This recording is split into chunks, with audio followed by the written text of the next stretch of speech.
नमस्कार। देवरिया की आवाज रेडियो केसरी से प्रस्तुत है स्थानीय हालचाल। पहले मुख्य हालचाल। डॉक्टर से मारपीट करने के मामले में 3 लोगों को पुलिस ने किया गिरफ्तार। 1 नवंबर से शुरू होगी धान की खरीदारी। मतदाता बनने के लिए ऑनलाइन भी किया जा सकता है आवेदन। उर्वरक खरीदने को लेकर किसानों को दी गई विशेष जानकारी। और 3 दिवसीय रोजगार शिविर का हो रहा है आयोजन। स्थानीय हालचाल के इस अंक के साथ मैं अनिकेत मिश्र। अब हालचाल विस्तार से।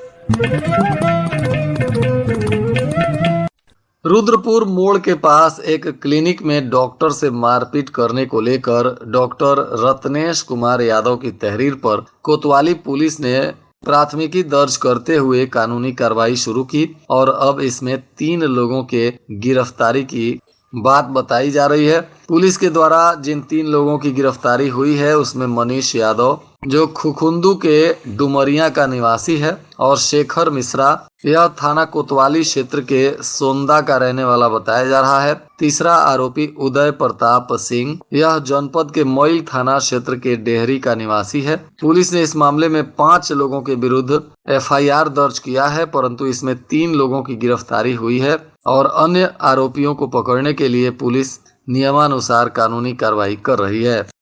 जिला पदाधिकारी दिव्या मित्तल की अध्यक्षता में कलेक्टेरिएट में धान खरीद वर्ष 2024-25 को लेकर तैयारियों के संदर्भ में समीक्षा बैठक की गई। जिला पदाधिकारी ने बताया कि 1 नवंबर से धान की खरीदारी शुरू कर दी जाएगी। इस वर्ष सामान्य प्रजाति के धान का न्यूनतम समर्थन मूल्य 2300 रुपए और ग्रेड A प्रजाति के धान का 2320 रुपए तक समर्थन मूल्य तय किया गया है। जनपद में 1,06,000 मीट्रिक टन धान खरीदने का लक्ष्य रखा गया है, जिसके लिए 102 क्रय केंद्र बनाए गए हैं। जिलाधिकारी ने कहा कि इस खरीद में छोटे किसानों को प्राथमिकता दी जाएगी और पूरी प्रक्रिया पारदर्शिता के साथ पूरी की जाएगी। जिलाधिकारी ने आज कलेक्टेरिएट के सभागार में बैठक की, जिसमें बताया गया कि चुनाव आयोग द्वारा निर्धारित आहर्ता तिथि 1 जनवरी 2025 के आधार पर विधानसभा निर्वाचन क्षेत्रों की मतदाता सूचियों का विशेष संक्षिप्त पुनरीक्षण किया जाएगा। इस पुनरीक्षण में विभिन्न चरणों और गतिविधियों की तिथियां पहले से ही आयोग के द्वारा निर्धारित की जा चुकी हैं। इस कार्यक्रम के अनुसार 29 अक्टूबर 2024 को निर्वाचन नामावली का प्रारंभिक प्रकाशन होगा। इसके बाद दावे और आपत्तियां दर्ज करने की अंतिम तिथि 28 नवंबर 2024 तय की गई है। विशेष अभियान के तहत 9, 10 और 23 तथा 24 नवंबर को बूथ स्तर पर विशेष अभियान चलाया जाएगा। फॉर्मों के निस्तारण की तिथि 24 दिसंबर है, जबकि अंतिम सूची के प्रकाशन की तिथि 6 जनवरी 2025 निर्धारित की गई है। इस बीच अगर किसी को मतदाता सूची में नाम जुड़वाना है तो ऐसे लोग ऑनलाइन भी आवेदन कर सकते हैं। जिला कृषि अधिकारी मृत्युंजय कुमार सिंह ने बताया कि कृषकों को उचित दर पर और समय से यूरिया और फास्फेटिक उर्वरक उपलब्ध कराने के लिए रबी सीजन में जनपद को माह अक्टूबर 2024 तक आवंटित DAP का लक्ष्य 2423 मीट्रिक टन के सापेक्ष 6858 मीट्रिक टन की उपलब्धता और NPK का माह अक्टूबर तक निर्धारित लक्ष्य 1151 MT के सापेक्ष 4982 मीट्रिक टन उपलब्ध है। यूरिया का माह अक्टूबर तक निर्धारित लक्ष्य 2285 के सापेक्ष 23,594 मीट्रिक टन से अधिक की उपलब्धता सुनिश्चित की गई है।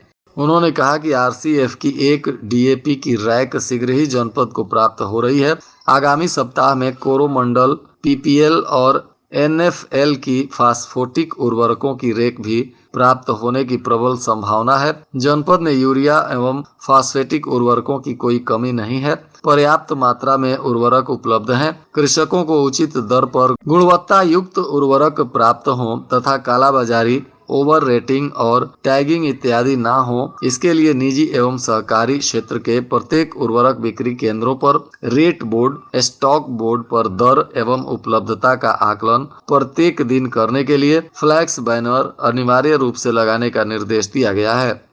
मुख्य विकास अधिकारी प्रत्यूष पांडे के प्रयास से देवरिया में उद्योग सृजन प्रोत्साहन योजना के तहत सूक्ष्म लघु और मध्यम मंत्रालय भारत सरकार के उपक्रम राष्ट्रीय लघु उद्योग निगम एवं सेवा योजन कार्यालय के संयुक्त पहल तथा लाइवलीहुड बिजनेस इंक्यूबेशन सौदा में 100 से अधिक बेरोजगार युवतियों के लिए 3 दिवसीय स्वरोजगार प्रोत्साहन कार्यशाला और रोजगार शिविर का आयोजन किया गया है। इस कार्यशाला में पहले 2 दिन उद्योग शुरू करने एवं उसको विकसित करने के सारे गुण बताए गए, तो वहीं इस कोर्स के संबंध में एनएसआईसी प्रमुख कुमार रोहित ने बताया कि एनएसआईसी ट्रेनिंग का मुख्य उद्देश्य सभी युवक युवतियों के द्वारा अपना व्यवसाय आरंभ करवाना है, ताकि ये लोग खुद के साथ कुछ और लोगों को भी रोजगार का अवसर प्रदान करें। मनोज गुप्ता चार्टर्ड अकाउंटेंट के द्वारा प्रोजेक्ट रिपोर्ट और टैक्स के बारे में भी संक्षिप्त विवरण दिया गया।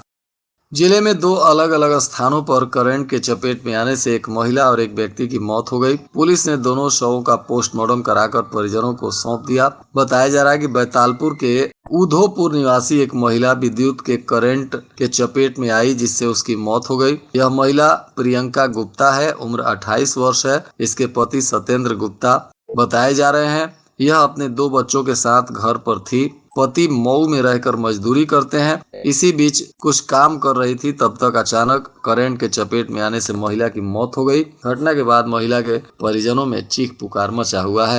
दूसरा मामला मेहड़ा पूर्वा गांव का बताया जा रहा है, जहां इस गांव के शिव मंगल चौहान उम्र 46 वर्ष कुछ काम कर रहे थे। इसी दौरान बिजली के करंट लगने से इनकी भी मौत हो गई है। पुलिस ने दोनों शवों को पोस्टमार्टम कराने के बाद इस घटना को लेकर अनुसंधान भी शुरू कर दिया है। भारत स्काउट गाइड की जिला परिषद में बैठक हुई, जिसमें जिलाधिकारी दिव्या मित्तल ने अध्यक्षता किया। इसमें बताया गया कि प्रदेश के आजीवन सदस्यता स्काउट गाइड जिला कार्यालय और जनपदीय तथा मंडलीय स्काउट गाइड की रैली को लेकर भी चर्चा की गई। इस दौरान स्काउट गाइड से बच्चों में अनुशासन और सेवा की भावना उत्पन्न करने की दिशा में काम करने के लिए निर्देशित किया गया। साथ ही प्रत्येक विद्यालय में स्काउट गाइड की गतिविधियों को संचालित करने का भी निर्देश दिया। 14 दिसंबर को आयोजित होने वाले राष्ट्रीय लोक अदालत को लेकर बैठक हुई, जिसमें अधिक से अधिक वादों को चिन्हित कर 14 दिसंबर को लगने वाले राष्ट्रीय लोक अदालत में निष्पादित करने के लिए रणनीति बनाई।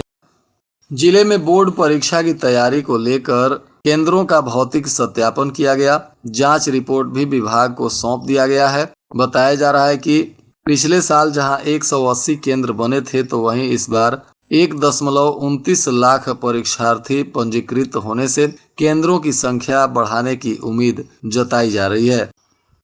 जिलाधिकारी दिव्या मित्तल ने गांधी सभागार में सीएम डैशबोर्ड पर विकास कार्यों की समीक्षा को लेकर बैठक की, जिसमें अधिकारियों को निर्देशित किया गया कि योजनाओं का सही ढंग से क्रियान्वयन सुनिश्चित करें, जिससे सरकार की प्राथमिकताएं धरातल पर उतरें और जनता को अधिकतम लाभ मिल सके। खेल निदेशालय की देखरेख में 18 से 20 नवंबर तक लखनऊ में प्रदेश स्तरीय महिला टेनिस और हॉकी प्रतियोगिता होगी। इसके लिए जिला टीम का ट्रायल 28 अक्टूबर को स्पोर्ट्स स्टेडियम में और 29 अक्टूबर को गोरखपुर में मंडल ट्रायल किया जाएगा। जिला क्रीड़ा अधिकारी अनुराग श्रीवास्तव ने बताया कि प्रदेश स्तरीय महिला खेल प्रतियोगिताओं में भाग लेने के लिए जिला और मंडल ट्रायल की तिथियां घोषित कर दी गई हैं। लखनऊ में अगले महीने आयोजित होने वाली टेनिस और हॉकी महिला खेल के लिए चयन ट्रायल 28 अक्टूबर को सुबह 10 बजे से स्पोर्ट्स स्टेडियम में और 29 अक्टूबर को सुबह 10 बजे से क्षेत्रीय क्रीड़ांगन गोरखपुर में किया जाएगा। समाज कल्याण विभाग द्वारा संचालित मुख्यमंत्री अभ्युदय योजना के अंतर्गत मुख्य विकास अधिकारी प्रत्यूष पांडे की अध्यक्षता में विकास भवन के गांधी सभागार में बैठक हुई, जिसमें जनपद स्तरीय अधिकारियों को निर्देशित किया गया कि समय समय पर छात्रों को मोटिवेशन के लिए कक्षाएं लें, जिससे छात्रों का उत्साहवर्धन होता रहे। जिला समाज कल्याण अधिकारी जयसवार लाल बहादुर के द्वारा बताया गया कि मुख्यमंत्री अभ्युदय योजना के अंतर्गत निःशुल्क कक्षाएं राजकीय इंटर कॉलेज देवरिया में संचालित हो रहा है, जिसको लेकर यूपीएससी और यूपीपीएससी, जेईई तथा नीट की कक्षाओं का संचालन होता है। और आज के मौसम का तापमान देवरिया में न्यूनतम 23 डिग्री सेल्सियस और अधिकतम 32 डिग्री सेल्सियस रहने की संभावना है। अंत में मुख्य हालचाल एक बार फिर। डॉक्टर से मारपीट करने के मामले में 3 लोगों को पुलिस ने किया गिरफ्तार।